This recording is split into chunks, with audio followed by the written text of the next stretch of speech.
സിനുജി, ഈ പി ജയരാജൻ ഇഷ്യൂമായി ബന്ധപ്പെട്ട് പി ജയരാജനെ ഈ LDF കൺവീനർ സ്ഥാനത്തു നിന്ന് മാറ്റി. അദ്ദേഹം ഇന്നലെ കണ്ണൂരിലെ വീട്ടിലേക്ക് പോയി. ആദ്യം മാധ്യമപ്രവർത്തകരോട് അദ്ദേഹം സംസാരിച്ചില്ല. പിന്നീട് മാധ്യമങ്ങളോട് അദ്ദേഹം ചില കാര്യങ്ങളൊക്കെ പറഞ്ഞിട്ടുണ്ട്. അപ്പോൾ അതിൽ പാർട്ടിയെ പ്രതിക്കൂട്ടിൽ നിർത്തുന്ന തരത്തിലേക്ക് ചില ആരോപണങ്ങൾ, ചില സ്വർണ്ണ മുതലാളിമാരുമായിട്ടൊക്കെ പാർട്ടിയുടെ ചില ആളുകൾക്കൊക്കെ ബന്ധമുണ്ട്. മുഖ്യമന്ത്രിയുമായി ബന്ധപ്പെട്ട് മുഖ്യമന്ത്രിയെ ചില ഉദ്ഘാടനങ്ങളിലേക്കൊക്കെ കൊണ്ടുപോകുന്നത് ചില ലക്ഷ്യങ്ങളോടെയൊക്കെയാണ് എന്നുള്ള തരത്തിലാണ് പി ജയരാജൻ ഇപ്പോൾ പ്രതികരിച്ചിട്ടുള്ളത്. ഇത്രയും കാലം LDFൻ്റെ ഒരു ശക്തനായ കൺവീനറായി എല്ലാവരെയും ഒരുമിച്ച് കൊണ്ടുപോയിരുന്ന പി വളരെ ശക്തമായിട്ട് LDFന് മുന്നോട്ട് കൊണ്ടുപോയ ആൾ അദ്ദേഹമാണ് ഇപ്പം ഈ രീതിയിലോട്ട് പറയുന്നത്. അത് ഒരുപക്ഷെ അദ്ദേഹത്തിൻ്റെ കൂടെ നിന്ന, അതായത് പിണറായിയുടെ കൂടെ നിന്ന പിയെ പെട്ടെന്ന് പിണറായി കൈവിട്ടതിൻ്റെ ഭാഗമാണോ, അതോ മറ്റ് MV ഗോവിന്ദനെ പോലുള്ള ആളുകളുടെ കടന്നുവരവിൻ്റെ ഭാഗമായിട്ടാണോ അദ്ദേഹത്തിൻ്റെ ഈ പെരുമാറ്റം എന്നറിയില്ല. എന്താവും പിയുടെ ഒരു ഭാവി? പി ജയരാജൻ രാജിവെച്ചൊഴിഞ്ഞു LDF കൺവീനർ സ്ഥാനം. അങ്ങനെയാണ് നമ്മൾ ഇന്നലെ രാവിലെ മുതൽ കേട്ടത്. എന്നാൽ ഉച്ചയ്ക്ക് ശേഷം CPMൻ്റെ സംസ്ഥാന സെക്രട്ടറി നടത്തിയ വാർത്താ സമ്മേളനത്തിൽ അദ്ദേഹത്തെ ഒഴിവാക്കിയതാണ് എന്ന് പറഞ്ഞു വെച്ചു. എന്ന് പറഞ്ഞാൽ LDF കൺവീനറെ ഒഴിവാക്കിയത് പ്രകാശ് ജാവ്ദേക്കറുമായുള്ള കൂടിക്കാഴ്ചയുമായി ബന്ധപ്പെട്ട വിവാദങ്ങൾ മാത്രമല്ല, മറ്റ് ചില കാരണങ്ങൾ കൊണ്ട് കൂടിയാണ് ഒഴിവാക്കിയത്. അപ്പോൾ തനിയെ രാജിവെച്ചതല്ല എന്ന് വരുത്തി തീർക്കാൻ CPM സംസ്ഥാന സെക്രട്ടറി തന്നെ ശ്രമിച്ചു എന്നുള്ളത് വലിയ ഗൗരവമായി കണ്ടൊരു കാര്യമാണ്. മാത്രമല്ല, ഇത് ഉന്നയിക്കപ്പെട്ടപ്പോൾ പി ജയരാജൻ ഈ സംസ്ഥാന സെക്രട്ടേറിയറ്റിൽ അടക്കം പറഞ്ഞത്, അങ്ങനെയാണെങ്കിൽ ഞാൻ രാഷ്ട്രീയം പൂർണ്ണമായിട്ട് ഉപേക്ഷിക്കാം, ഇനി എനിക്ക് രാഷ്ട്രീയം വേണ്ട. അപ്പോൾ സ്വാഭാവികമായിട്ടും അയ്യോ ജയരാജേട്ടാ പോകല്ലേ എന്നൊക്കെ പറയുന്നതായിരിക്കാം. എന്തായാലും മുഖ്യമന്ത്രി പിണറായി വിജയൻ ഉൾപ്പെടെയുള്ളവർ ആരും ഇതിനോട് റിയാക്ട് ചെയ്തില്ല. രീതിയിലായിരിക്കാം. ആകെ നമുക്കിതിനെക്കുറിച്ച് പിന്നീട് സംസാരിക്കാമെന്ന് മാത്രമേ പറഞ്ഞുള്ളൂ. പക്ഷേ ഈ സമയമായപ്പോൾ ജയരാജൻ കൃത്യമായ ചില ചോദ്യങ്ങൾ തിരിച്ചുന്നയിച്ചു. അതായത് CPM എന്ന പാർട്ടിയെ ചില സ്വർണ്ണ മുതലാളിമാരുടെ സ്പോൺസർഷിപ്പ് സ്ഥാപനമാക്കി മാറ്റാൻ ചില നേതാക്കൾ ശ്രമിക്കുന്നു. കണ്ണൂരിലെ ഒരു സ്വർണ്ണക്കട ഉടമസ്ഥനെ ഉന്നം വെച്ചിട്ടാണ് TP ആ ചോദ്യം ഉന്നയിച്ചത്. അപ്പോൾ അങ്ങനെയാണെങ്കിൽ ചില പ്രത്യേക സ്ഥലങ്ങളിലേക്ക് മുഖ്യമന്ത്രിയെ കൊണ്ടുപോകാനായിട്ട് ചില നേതാക്കൾ ശ്രമിക്കുന്നു. ആ നേതാക്കളുടെ ഉദ്ദേശം എന്താണ്, അത് വ്യക്തമാക്കണം. ഇനി തൃശ്ശൂരിൽ ഈ കരുവന്നൂർ സഹകരണ ബാങ്കിലെ ഒരു തട്ടിപ്പുണ്ട്, അതുമായി വലിയ വിവാദം. ആ തട്ടിപ്പുമായി ബന്ധപ്പെട്ട ഒരു നേതാവ് ഇപ്പോഴും ജയിലിലാണ്. ഈ ജയിലിലുള്ള നേതാവിനൊപ്പമാണ് പാർട്ടി എന്ന് CPMൻ്റെ സംസ്ഥാന സെക്രട്ടറിയായ MV ഗോവിന്ദൻ പറഞ്ഞു. അപ്പോൾ അങ്ങനെ പറയാനുള്ള കാരണം എന്താണ്? മാത്രമല്ല, ഈ കരുവന്നൂർ തട്ടിപ്പ് കേസുമായി ബന്ധപ്പെട്ട പ്രശ്നങ്ങൾ കാരണമാണ് സുരേഷ് ഗോപി തൃശ്ശൂരിൽ ജയിച്ചു വരാനുണ്ടായ കാരണം. അല്ല എന്ന് പറയാൻ പറ്റുമോ എന്ന രീതിയിലാണ് ജയരാജൻ അടുത്ത ആരോപണം ഉന്നയിച്ചത്. ഇനി മറ്റൊരു ആരോപണം ഉന്നയിച്ചത് സ്വപ്ന സുരേഷുമായി ബന്ധപ്പെട്ടാണ്. സ്വപ്ന സുരേഷ് ബാംഗ്ലൂരിലേക്ക് കടന്നപ്പോൾ അവിടേക്ക് CPM നേതാവിൻ്റെ അടുത്ത ഒരു ബന്ധു ചെന്ന് കാണുകയും 30 കോടി രൂപ നൽകി പ്രശ്നം പരിഹരിക്കാൻ വേണ്ടിയിട്ട് ഒരു അനുനയ ചർച്ച നടത്തുകയും ചെയ്തു. അത് ആരാണെന്നും ഉള്ള വിവരം പുറത്തു വന്നാൽ ഒരുപാട് തലകൾ ഉരുളും. ഗുരുതരമായ ഒരു ആരോപണമാണ്, അല്ലെങ്കിൽ സാധനമാണ് ഉന്നയിച്ചിരിക്കുന്നത്. അപ്പോൾ അതുമായി ബന്ധപ്പെട്ട കാര്യങ്ങൾ പുറത്തു വരണം. ഇനി അടുത്തത് ഉന്നയിച്ചത് ഈ കാസർഗോഡ് ജില്ലയിൽ ഒരു ബാർ മുതലാളി, അവിടെ ഒരു മദ്യ വിൽപ്പന കേന്ദ്രം, അതായത് ബൗക്കോടെ അല്ല, ഈ സഹകരണ മേഖലയിലുള്ള ഒരു മദ്യ വിൽപ്പന കേന്ദ്രം മാറ്റി സ്ഥാപിക്കണം. ഈ ആവശ്യം ഈ മദ്യ ഷോപ്പ് ഉടമ, അതായത് ഈ പറയുന്ന ബാർ മുതലാളി CPMൻ്റെ ജില്ലാ നേതൃത്വത്തോട് ആവശ്യപ്പെട്ടു. എന്നിട്ട് ഉദ്യോഗസ്ഥരോട് ആവശ്യപ്പെട്ടു. ഇത് ആർക്ക് വേണ്ടിയാണ് ചെയ്തത്? ഇത്തരത്തിലുള്ള ഗുരുതരമായ ആരോപണങ്ങൾ ഉന്നയിച്ചു. അപ്പോൾ ഇതിൻ്റെ എല്ലാം ആരോപണ നിഴലിൽ MV ഗോവിന്ദൻ എന്ന് പറയുന്ന സംസ്ഥാന സെക്രട്ടറി നിൽക്കുന്നുണ്ട്. അപ്പം അദ്ദേഹം ഒരു വാശിയോടുകൂടി ഈ ജയരാജനെ ഈ സ്ഥാനത്ത് നിന്ന് മാറ്റി എന്നാണ് നമുക്ക് മനസ്സിലാകുന്നത്. ഈ 2002 കാലഘട്ടം എടുത്തു കഴിഞ്ഞാൽ അന്നാണ് ഈ പിണറായി VS 2 ഗ്രൂപ്പായി തിരിഞ്ഞ് വാശിയേറിയ ഒരു മത്സരം നടക്കുന്നത്. അങ്ങനെ 2 ഗ്രൂപ്പുകളുണ്ട് CPMലെന്ന് വ്യക്തമാണ്. അന്ന് തൃശ്ശൂർ എന്ന് പറയുന്നത് VSൻ്റെ തട്ടകമാണ്. അന്ന് തൃശ്ശൂരിൽ ഈ സ്വാഭാവികമായും സംസ്ഥാന നേതൃത്വം തീരുമാനിക്കുന്നതനുസരിച്ചാണ് ഓരോ ജില്ലാ കമ്മിറ്റിയും രൂപീകരിക്കുക. അന്ന് അവിടെ അരവിന്ദാക്ഷൻ്റെ നേതൃത്വത്തിൽ CPMലെ ഈ VSനെ അനുകൂലിക്കുന്ന പക്ഷം മത്സരിച്ച് ജയിച്ചു. അത് പിണറായി പക്ഷത്തിന് വലിയ അടിയായിപ്പോയി. അത് തുടർന്ന് നടന്ന സംസ്ഥാന നിർവാഹക സമിതി അല്ലെ സംസ്ഥാന കൗൺസിൽ യോഗത്തിലൊക്കെ അത് ചർച്ചാ വിഷയമായി.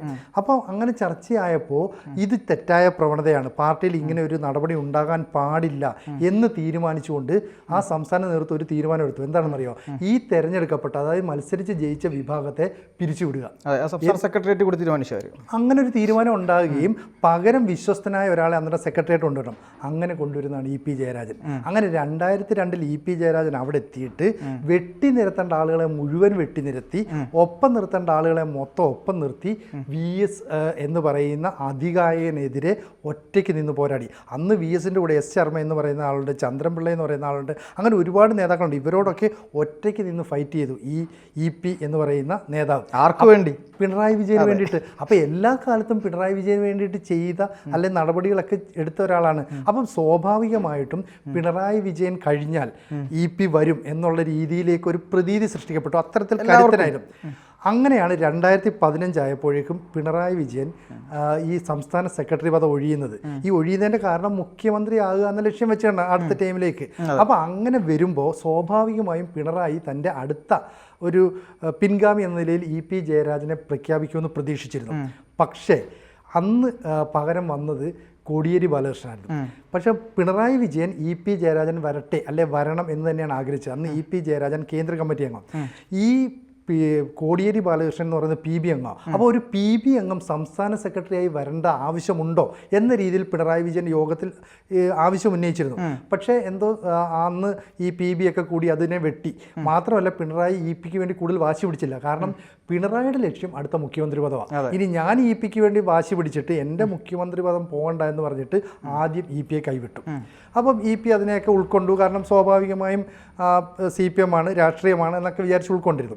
പക്ഷേ ഈ കോടിയേരി ബാലകൃഷ്ണൻ്റെ നിര്യാണത്തിന് ശേഷം സ്വാഭാവികമായും ഏറ്റവും സീനിയറായി ഇ.പി. ജയരാജൻ ഈ പദവിയിലേക്ക് വരുമെന്ന് കരുതിയിരുന്നു. സെക്രട്ടറി പദവിയിലേക്ക് വരുമെന്ന് കരുതിയിരുന്നു. അതിനു മുമ്പ് ഈ പിണറായി വിജയൻ്റെ മന്ത്രിസഭയിൽ ഇ.പിയെ മന്ത്രിയൊക്കെ ആക്കിയിരുന്നു. എന്ന് പറഞ്ഞാൽ ആ മന്ത്രിസഭയിൽ രണ്ടാമൻ എന്നുള്ള ഒരു പദവിയും ലഭിച്ചിരുന്നു. പക്ഷേ ഈ P.K. ശ്രീമതിയുടെ ഓഫീസിലേക്ക് അല്ലെ P.K. ശ്രീമതിയുടെ ഒരു ബന്ധുവിനെ ഈ മന്ത്രി ഓഫീസിൽ നിയമിച്ചതുമായി ബന്ധപ്പെട്ടൊരു വലിയ വിവാദം ഉണ്ടായി. ഇ.പിക്ക് രാജിവെച്ചൊഴിയേണ്ടിയൊക്കെ വന്നു. പിന്നെ ഒടുവിൽ അദ്ദേഹം വീണ്ടും മന്ത്രിയായെങ്കിലും അതോടുകൂടി ഇ.പി. ഒരു വലിയ ഒരു പ്രാമുഖ്യമുള്ള നേതാവ് അല്ലാതായി മാറി. പിന്നീടുള്ള പ്രതീക്ഷ കോടിയേരി കഴിഞ്ഞാൽ ഏറ്റവും സീനിയറായി ഇ.പി. ജയരാജൻ സംസ്ഥാന സെക്രട്ടറിയായി വരുമെന്നുള്ളതാണ്. പക്ഷേ ഇതിനിടയ്ക്ക് ഈ പിണറായിയും ഇ.പിയും തമ്മിലുള്ള ബന്ധത്തിൽ ചില ഉലച്ചിലുകൾ വന്നു. ഇതിൻ്റെ കാരണം എന്ന് പറയുന്നത് മുഹമ്മദ് റിയാസ് എന്ന് പറയുന്ന താരതമ്യേന ജൂനിയറായ ഒരാളെ, അത് മുഖ്യമന്ത്രിയുടെ മരുമകൻ കൂടിയായിരുന്നു, അദ്ദേഹത്തെ മന്ത്രിയാക്കിയത് ഈ പറയുന്ന ഇ.പി. ജയരാജൻ അത്ര ഇഷ്ടപ്പെട്ടില്ല. അത്തരം ചില പിണറായിയുടെ നടപടികളെ ഇ.പി. ചോദ്യം ചെയ്തതോടുകൂടി ഈ പിണറായിയുടെ ഗുഡ് ലിസ്റ്റിൽ നിന്ന് ഇ.പി. അകന്നു. അല്ല, സ്വാഭാവികമായും അടുത്ത മുഖ്യമന്ത്രി റിയാസ് ആണ് എന്നുള്ള തരത്തിലുള്ള പ്രചാരണങ്ങൾ നടത്തുകൊണ്ടിരിക്കുന്നുണ്ട്. അതെ, മുഖ്യമന്ത്രി കാണുന്നത് റിയാസിനെയാണ്, അതിൻ്റെ കളികളാണ് നടക്കുന്നത് എന്നൊക്കെയാണ് പറയുന്നത്. അപ്പോൾ സ്വാഭാവികമായിട്ടും ഇ.പിക്ക് ഒരു വിഷമം വരുന്നത് എന്താണ്, അത് പിന്നെ ഏതൊരു മനുഷ്യനും വരുന്ന കാര്യമാണ്. അതെ. അപ്പോൾ ഇ.പിയുടെ പ്രതീക്ഷ ഇനി ഈ പദവിയിലേക്ക് എത്താമെന്നാണല്ലോ. സ്വാഭാവികമായും അങ്ങനെ പ്രതീക്ഷിച്ചുകൊണ്ടിരിക്കുന്ന സമയത്താണ് വളരെ അപ്രതീക്ഷിതമായി കണ്ണൂരിൽ നിന്നുള്ള M.V. ഗോവിന്ദൻ എന്ന് പറയുന്ന ആൾ, അല്ലെ ഇന്ന് നേതാവായിരിക്കും ഇനി സംസ്ഥാന സെക്രട്ടറി എന്ന് പിണറായി വിജയൻ പ്രഖ്യാപിക്കുന്നത്, അല്ലെങ്കിൽ പിണറായി വിജയൻ്റെ ഒരു നോമിനിയായിട്ട് വരുന്നത്. അത് ഇ.പി. ഒട്ടും പ്രതീക്ഷിച്ചതല്ല. മാത്രവുമല്ല PBയിലേക്ക് കയറാനിരുന്ന ഇ.പിയെ വെട്ടിക്കൊണ്ട് ഈ പറയുന്ന M.V. ഗോവിന്ദനും അതുപോലെ തന്നെ A. വിജയരാഘവനും PBയിലേക്ക് അംഗത്വം കൊടുത്തു. അപ്പോൾ പിണറായി വിജയൻ വിചാരിച്ചിരുന്നുവെങ്കിൽ ഇ.പിയെ സഹായിക്കാമായിരുന്നു. അതോടുകൂടി ഇ.പി. ഇതിൽ നിന്നൊക്കെ പൂർണ്ണമായിട്ട് മാറി, മനസ്സിലായി, തന്നെ ഒതുക്കുകയാണ്. അങ്ങനെ മാറി നിന്നപ്പോഴാണ് ഇദ്ദേഹത്തെ ഇങ്ങനെ ഒഴിവാക്കരുത്, പ്രശ്നമാക്കരുത് എന്നൊക്കെ കരുതിയിട്ട് LDFൻ്റെ കൺവീനർ സ്ഥാനം കൊടുത്തു. പ്രത്യേകിച്ച് പദവിയൊന്നും ഇല്ലെങ്കിലും LDFൻ്റെ കൺവീനർ എന്ന നിലയിൽ നിൽക്കുകയാണ്. ഇതിന് ശേഷമാണ് ഈ പറയുന്ന പ്രകാശ് ജാവ്ദേക്കറുമായുള്ള വിവാദവും മറ്റ് സംഭവങ്ങളും ഒക്കെ നിൽക്കുന്നത്. ഇത് പ്രകാശ് ജാവ്ദേക്കറുമായുള്ള പ്രശ്നം ഇ.പി. തന്നെ തുറന്നു പറയുകയും ചെയ്തതായിരുന്നു. പക്ഷേ ഈ പിണറായി വിജയനുമായിട്ടുള്ള ബന്ധത്തിൽ വിള്ളലുകൾ ഉണ്ടായതോടുകൂടി അദ്ദേഹത്തിനെതിരെ നടപടി ഉണ്ടാകും എന്നുള്ളൊരു പ്രതീതിയൊക്കെ ഉണ്ടായി. അല്ല, അത് മാത്രമല്ല, ഈ വൈദേകൻ റിസോർട്ടിൻ്റെ ഈ പിന്നെ എന്താണ് ഒരു തരത്തിലുള്ള ആ ഒരു അഴിമതിയായി ബന്ധപ്പെട്ട് ചില ആരോപണങ്ങൾ ഉയർന്നു വന്നു. അതിനുശേഷം ഈ എന്താണ് ചില സാഹചര്യങ്ങൾക്ക് പറ്റാത്ത രീതിയിലുള്ള ഇ.പിയുടെ ചില പ്രതികരണങ്ങൾ പാർട്ടിയെ വെട്ടിലാക്കിയിട്ടുണ്ട് എന്നുള്ള വിമർശനങ്ങൾ ഉയർന്നു വന്നു. ഇത് ഒറ്റ തിരിഞ്ഞ് പാർട്ടിക്കുള്ളിൽ നിന്ന് ഇ.പിയെ മാത്രം ലക്ഷ്യമിട്ടുകൊണ്ട് ആക്രമിക്കുന്നു എന്നൊരു ചിന്ത ഇ.പിക്ക് വന്നിട്ടുണ്ട് എന്ന് അന്ന് തന്നെ പല കോണുകളിൽ നിന്നും വാർത്തകൾ വന്നിരുന്നു. അത് പറയുമ്പോൾ തന്നെ ഇ.പി. ജയരാജൻ എന്ന വ്യക്തിയുടെ ഒരു പ്രത്യേകത എന്ന് പറയുന്നത് അദ്ദേഹം ഈ രാഷ്ട്രീയ ഭേദമന്യേ എല്ലാ മനുഷ്യരോടും നന്നായിട്ട് പെരുമാറുന്ന ഒരാളാണ്. ആരെ കണ്ടാലും വളരെ സ്നേഹത്തോടെ പെരുമാറും. എപ്പോഴും അദ്ദേഹം എന്തെങ്കിലും സഹായം വേണമെങ്കിൽ ചെയ്തു കൊടുക്കും. അങ്ങനെ ഒരു നല്ല ഒരു പൊളിറ്റീഷ്യൻ ആയിരുന്നു ഇ.പി. എന്ന് പറയുന്നത്. പക്ഷേ ഇപ്പം അദ്ദേഹത്തിൻ്റെ ഒരു കാര്യം സിനോജി പറഞ്ഞതുപോലെ തന്നെ ഈ പിണറായിയായി ബന്ധപ്പെട്ട വിഷയത്തിൽ അദ്ദേഹത്തിനുണ്ടായ ആ അകൽച്ച തന്നെ ആയിരിക്കാം ഈ ഒരു വിഷയത്തിലേക്ക് എത്തിയത്, അല്ലേ? ഈ അകൽച്ച ഒരു വലിയ വിഷയമായി. അത് പിണറായി കൈവിട്ടു എന്ന് പറഞ്ഞാൽ, പിണറായി എന്ന് പറയുന്ന ഒരു ഏകാധിപത്യ ശൈലിയിൽ പാർട്ടിയെ നയിച്ചുകൊണ്ടിരുന്ന ആളാണ്. അതുകൊണ്ടാണ് 10 വർഷത്തോളം പാർട്ടി സെക്രട്ടറി ആയിരുന്ന ആൾ മുഖ്യമന്ത്രി ആയതിനു ശേഷവും പാർട്ടിയെ കൈപ്പിടിയിൽ ഒതുക്കി ഇങ്ങനെ നിൽക്കുന്നത്. ഈ EP എല്ലാ ആളുകളോടും നല്ല സൗഹൃദമൊക്കെ പുലർത്തുന്നു. പക്ഷേ EP-ക്ക് ഒരു വീഴ്ച പറ്റി. ദല്ലാൽ നന്ദകുമാർ എന്ന് പറയുന്ന ഒരാളുമായി ഒരു സൗഹൃദം ഉണ്ടാക്കി. അയാൾ കുഴപ്പക്കാരനാണെന്ന് EP-ക്ക് അറിയാമായിരുന്നു. എന്നിട്ടും അയാളുമായി സൗഹൃദമുണ്ടാക്കി.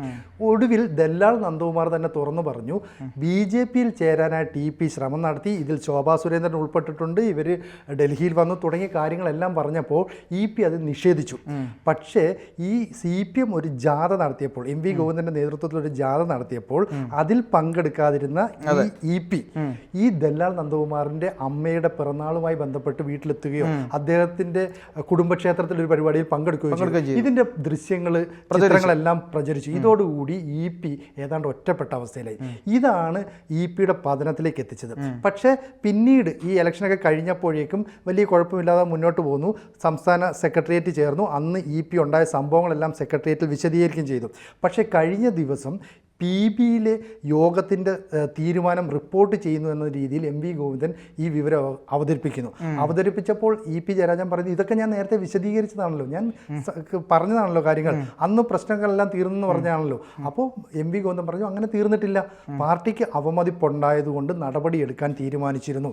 ഇങ്ങനെ നിർദ്ദേശം നൽകിയതോടുകൂടി EP ജയരാജൻ പെട്ടുപോയി. അപ്പോൾ പൊട്ടിത്തെറിച്ചു. സ്വാഭാവികമായിട്ടും ഓരോ കാര്യങ്ങൾ, അതാണ് ഞാൻ നേരത്തെ ഉന്നയിച്ച ഈ പാർട്ടിയെ സ്വർണ്ണക്കടത്തുകാർ അല്ല, പ്രത്യേകിച്ച് ഈ സ്വർണ്ണ കച്ചവടക്കാരുടെയൊക്കെ കയ്യിൽ സ്പോൺസർഷിപ്പ് സ്ഥാപനമാക്കി മാറ്റാൻ പറ്റുന്നു. തൃശ്ശൂരിലെ കരുവന്നൂരിലുണ്ടായ പ്രശ്നങ്ങൾ, കാസർകോട്ടെ മദ്യ മുതലാളിമാരുടെ ഇടപെടൽ, ഇനി സ്വപ്ന സുരേഷുമായി ഇടപെടൽ നടത്തിയത് ഒരു രാഷ്ട്രീയ നേതാവിൻ്റെ പ്രമുഖ ബന്ധുവാണ്. ഈ കാര്യങ്ങളെല്ലാം തന്നെ പുറത്തുവിടും എന്ന് പറഞ്ഞാൽ രാഷ്ട്രീയത്തിൽ വലിയ തിരിച്ചടികൾ CPM നേരിടേണ്ടി വരും. പ്രത്യേകിച്ച് ഈ ബ്രാഞ്ച് സമ്മേളനങ്ങൾ ഇന്ന് തുടങ്ങുകയാണ്. ഈ തുടങ്ങിക്കഴിയുമ്പോൾ EP വിവാദം, EP ഉയർത്തിയ പ്രശ്നങ്ങളെല്ലാം തന്നെ ചർച്ചയിലേക്ക് ഉയർന്നു വരും. എന്തായാലും പിണറായി കൈവിട്ടതോടുകൂടി ഏതാണ്ട് ഒരു പൊട്ടിക്കരഞ്ഞുകൊണ്ട് പുറത്തേക്ക് ഇറങ്ങുന്ന ഒരു അവസ്ഥയിലാണ് EP ഉണ്ടായത്. EP-യെ സഹായിക്കാൻ അല്ല, EP-യെ സപ്പോർട്ട് ചെയ്യാൻ ആരും ഉണ്ടായിരുന്നില്ല.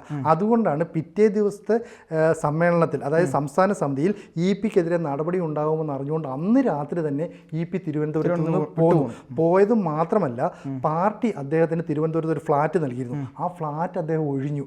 എന്നിട്ട് ഈ പറയുന്ന കണ്ണൂരിലേക്ക് വരുന്നു. മാധ്യമങ്ങൾ അദ്ദേഹത്തെ കാണാൻ ചെല്ലുന്നു. മാധ്യമങ്ങളോട് പറഞ്ഞു, എനിക്ക് എന്തെങ്കിലും പറയാനുണ്ടെങ്കിൽ ഞാൻ നിങ്ങളെ വിളിച്ചു പറയാം എന്ന് പറഞ്ഞാൽ EP ഏതാണ്ട് പൂർണ്ണമായും തകർന്നു. ഇനി നമുക്കറിയേണ്ടത് ഈ പറയുന്ന MV രാഘവൻ്റെ ഒരു അനുഭവമുണ്ട്, അദ്ദേഹത്തിൻ്റെ, അതുപോലെ തന്നെ ഈ KR ഗൗരിയമ്മ, അവരുടെയൊക്കെ ഒരു പാത പിന്തുടർന്ന് ഈ EP ജയരാജൻ എങ്ങോട്ടെങ്കിലും മാറുമോ, അതോ പാർട്ടിയിൽ തന്നെ ഉറച്ചു നിന്നുകൊണ്ട് തൻ്റെ പ്രവർത്തനം നടത്തുമോ, ഇനി സുധാകരനൊക്കെ ചെയ്യുന്നത് പോലെ ഏതെങ്കിലും ബ്രാഞ്ചിലേക്ക് ഒതുങ്ങിക്കൂടി നിന്ന് പ്രവർത്തിക്കുമോ, എന്താണ് സംഭവിക്കുക എന്നുള്ളത് നമുക്ക് കാത്തിരുന്ന് കാണേണ്ടി വരും. തീർച്ചയായും. കൂടുതൽ വാർത്തകളും വിശേഷങ്ങളും നിങ്ങളിലേക്ക് എത്താൻ ABC മലയാളം സബ്സ്ക്രൈബ് ചെയ്യുക, ബെൽ ബട്ടണും അമർത്തുക.